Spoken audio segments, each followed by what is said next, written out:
आज के मुख्य समाचार। मुस्लिम महिलाएं गलत के खिलाफ आवाज उठाती रहे। दुनिया को कोरोना वायरस के नए वेरिएंट हिला दिया। सहकारिता क्षेत्र में घोटाला करके नेता अपनी जेब भर रहे। 25,000 इनामी सहित 11 बदमाशी को पुलिस ने दबोचा। नई दिल्ली, कांग्रेस पार्टी की सोशल मीडिया टीम की राष्ट्रीय संयोजक हसीबा अमीन कहती हैं, जिस तरह से शाहीन बाग में महिलाएं आगे आईं, जो मुस्लिम महिलाएं गलत के खिलाफ लगातार आवाज उठाती रही हैं और समाज में बदलाव लाने की कोशिश करती रही हैं। इस तरह की घटनाएं उन आवाजों को बंद करने की कोशिश हैं, लेकिन हम इससे डरेंगे नहीं, गलत के खिलाफ बोलते रहेंगे। लगभग 6 महीने बाद एक बार फिर से मुस्लिम महिलाओं को निशाना बनाने के लिए ऐप बनाया गया। ओपन सोर्स प्लेटफॉर्म गिटहब पर पहले सुल्ली डील्स नाम से ऐप बनाया गया था। इस बार भी उसी प्लेटफॉर्म की मदद से अज्ञात लोगों द्वारा बुल्ली बाई नाम का एक ऐप बनाया गया। असामाजिक तत्वों ने इस ऐप पर कई मुस्लिम महिलाओं की तस्वीरों का इस्तेमाल बिना उनकी अनुमति के फेक ऑनलाइन नीलामी के लिए किया। इसके साथ ही your Bulli Bai of the day जैसे अभद्र टैगलाइन का इस्तेमाल किया जा रहा था, जिन मुस्लिम महिलाओं को बदनाम करने की कोशिश की गई। इसमें कई पत्रकार और एक्टिविस्ट हैं, तो कुछ महिलाएं अलग अलग मुद्दों पर बेबाकी से अपनी राय सोशल मीडिया पर व्यक्त करने के लिए जानी जाती हैं। महिला पत्रकार कुर्रतुल रहबर को भी ऐप के माध्यम से निशाना बनाया गया। जब उन्हें इस बात की जानकारी मिली कि उनकी तस्वीर का गलत इस्तेमाल निकृष्ट इरादे के साथ किया गया है, उन्होंने सोशल मीडिया पर पोस्ट कर प्रतिक्रिया देते हुए लिखा कि जब मैं सुबह उठी तो मेरे एक दोस्त ने बताया कि मेरा नाम भी बुल्ली डील्स में शामिल है। यह देखकर मैं सदमे में थी। इससे पहले जब इस तरह की घटना घटी थी तो उसे मैंने रिपोर्ट किया था। अब मुझे भी इसमें शामिल किया गया। एक कश्मीरी महिला पत्रकार होने की वजह से मैंने अपने जीवन में बहुत कुछ देखा है और अब इस तरह की घटनाएं बार बार हम मुस्लिम महिलाओं के मनोबल को तोड़ने का प्रयास है। मुस्लिम महिलाओं के खिलाफ हो रहे उत्पीड़न को नॉर्मलाइज किया जा रहा है। ऐसे मामले 2-4 दिन या ज्यादा से ज्यादा एक हफ्ता सोशल मीडिया पर चर्चा का विषय बने रहते हैं, फिर सब भूल कर वापस से अपनी जिंदगी में व्यस्त हो जाते हैं, सिवाय पीड़िताओं के। मुंबई, दुनिया को हिलाकर रख देने वाले कोरोना वायरस के एक नए वेरिएंट का पता चला है। बताया जा रहा है कि ये कोरोना के नए वेरिएंट ओमिक्रॉन से कहीं ज्यादा खतरनाक है। इस वेरिएंट का पता फ्रांस के वैज्ञानिकों ने लगाया है। उन्होंने इसका नाम IHU रखा है। सबसे ज्यादा डराने वाली बात है कि यह वेरिएंट कोरोना के ओमिक्रॉन वेरिएंट से भी ज्यादा तेजी से फैलता है। B16402 यानी IHU वेरिएंट के 46 म्यूटेंट हैं। फ्रांस के वैज्ञानिकों ने नए वेरिएंट को लेकर दावा किया है कि यह कोरोना वायरस का बहुत ज्यादा खतरनाक वेरिएंट है। टीम ने दावा किया है कि यह वेरिएंट अब तक 46 बार रूप बदल चुका है। यह भी कहा जा रहा है कि कोरोना को दोनों टीके लिए हुए लोगों को भी यह वायरस संक्रमित कर सकता है। गौरतलब है, फ्रांस में अभी कोरोना के ओमिक्रॉन वेरिएंट का खतरा मंडरा रहा है। हर दिन संक्रमित हो रहे लोगों में 60% ओमिक्रॉन के मामले सामने आ रहे हैं। संक्रमित हो रहे लोगों में अभी IHU वेरिएंट के लक्षण नहीं दिख रहे हैं। हालांकि फ्रांस के अलावा अन्य किसी देश में इस वेरिएंट के कोई भी मामले नहीं मिले हैं। IHU वेरिएंट को लेकर सबसे बड़ी चिंता की बात यह है कि इसे म्यूटेंट बहुत ज्यादा हैं।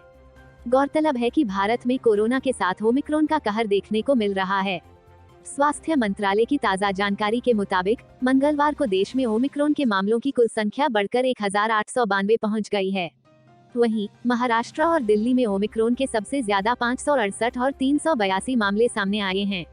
ओमिक्रॉन के 1892 मरीजों में से 766 मरीज रिकवर हो गए हैं। इधर देश में कोरोना के भी मामले लगातार बढ़ रहे हैं।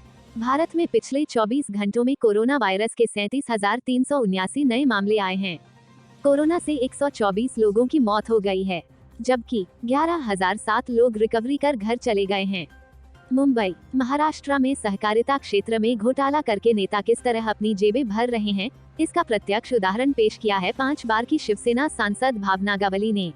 उन्होंने सहकारी क्षेत्र की अपनी ही चीनी मिल को दिवालिया घोषित कर उसे अपनी ही एक निजी कंपनी से खरीदवा लिया।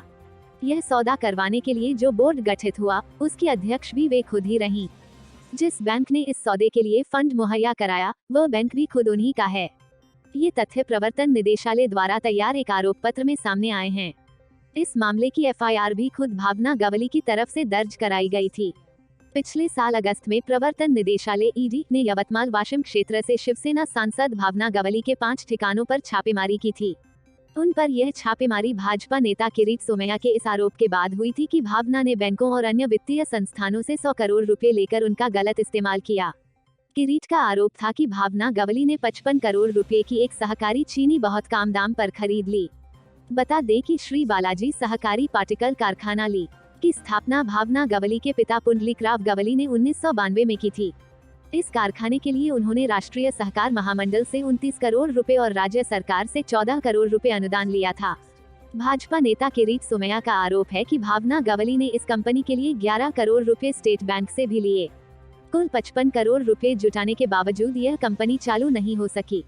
इस कंपनी को दिवालिया घोषित करने के लिए जो लिक्विडेशन बोर्ड बना, भावना गवली खुद उस बोर्ड की चेयरमैन भी बन गईं।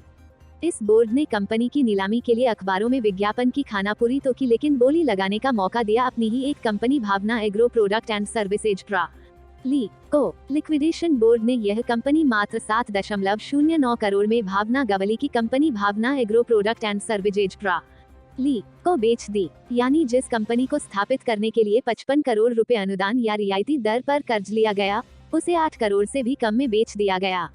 उक्त मिल की 35 एकड़ जमीन भी भावना गवली के ही एक पारिवारिक ट्रस्ट महिला उत्कर्ष प्रतिष्ठान ट्रस्ट को सिर्फ 8 लाख में बेच दी गई।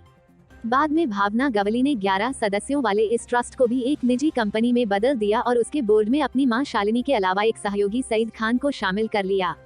खास बात यह है कि इस मामले की जांच भी खुद भावना गवली द्वारा दर्ज कराई गई एक एफआईआर के बाद शुरू हुई थी। भावना ने एफआईआर में आरोप लगाया था कि महिला उत्कर्ष प्रतिष्ठान ट्रस्ट के निजी कंपनी में बदले जाने से पहले उसके एक कर्मचारी ने 18 करोड़ का घोटाला किया था। यह मामला ईडी के हाथ में आने के बाद अब पूरे प्रकरण में खुद भावना गवली भी फंसती दिखाई दे रही हैं। रायबरेली में रात हुई मुठभेड़ में पुलिस ने 25,000 के इनामी समेत 11 बदमाशों को गिरफ्तार किया है।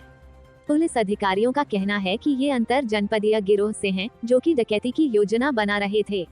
हालांकि इस मुठभेड़ में कोई हताहत नहीं हुआ है। अपर पुलिस अधीक्षक विश्वजीत श्रीवास्तव ने प्रेस वार्ता में बताया कि प्रतापगढ़ के उदयपुर थाने के कुरैशी का पूर्वा निवासी बाबी उर्फ शाकिर शातिर बदमाश है, जिस पर 25,000 का इनाम घोषित था। पुलिस उसकी तलाश में लगी थी। सर्विलांस के जरिए सूचना मिली कि वो अपने साथियों के साथ बगहा के पास बंद पड़ी स्कूटर फैक्ट्री में मौजूद है। इस पर आनन फानन घेराबंदी की गई। बाबी और उसके साथी मूसा खान व संदीप तिवारी ने पुलिस टीम पर गोली चला दी। पुलिस टीम ने भी जवाबी फायरिंग की, जिसके बाद मूसा और उसके 10 साथियों ने सरेंडर कर दिया। इनके पास से 4 तमंचे, 5 कारतूस सहित कई धारदार हथियार बरामद हुए। पूछताछ में बदमाशों ने बताया कि वे सब सलोन क्षेत्र में एक मंदिर के पास गड़ा धन निकालने जा रहे थे। हथियार इसलिए साथ रखे थे कि अगर कोई रोक टोक करेगा तो उसे गोली मार देंगे।